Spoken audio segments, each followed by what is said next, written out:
Remue ménage.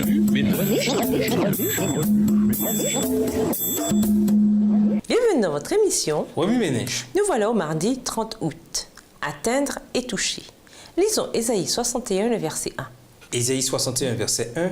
L'Esprit du Seigneur l'Éternel est sur moi, car l'Éternel m'a oint pour porter de bonnes nouvelles aux malheureux. Il m'a envoyé pour guérir ceux qui ont le cœur brisé, pour proclamer aux captifs la liberté et aux prisonniers la délivrance. La parole de Dieu est le porte-parole des marginalisés et des opprimés.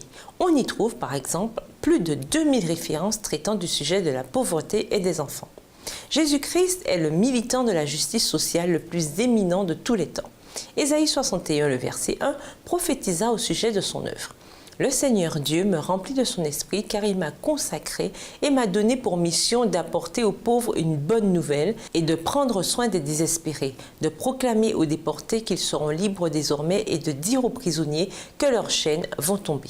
Le terme hébreu utilisé par le mot oppression dans Ésaïe 58, c'est nagas. Naga est associé avec la paix et la prospérité. Son contraire implique l'oppression, la violence et la persécution. Le Seigneur veut que nous touchions le cœur des opprimés.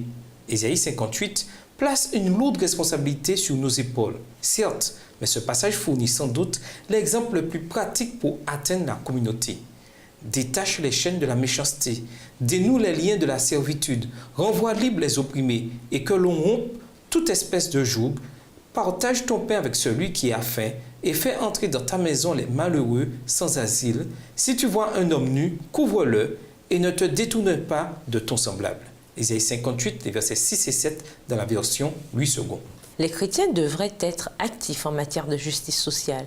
Lorsque nous défendons les opprimés, nous justifions le caractère de Dieu et réaffirmons son amour pour la justice et la miséricorde.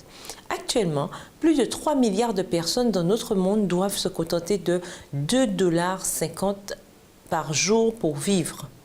C'est près de la moitié de la population mondiale. L'heure est venue d'agir. Nous devons atteindre les gens là où ils sont avec le message du salut. Remue ménage, pourquoi notre engagement envers la communauté constitue-t-il une partie aussi intégrale de notre foi? Pourquoi le service envers les opprimés est-il l'un des meilleurs moyens de démontrer l'amour de Dieu?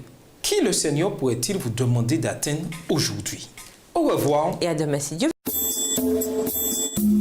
Remue ménage.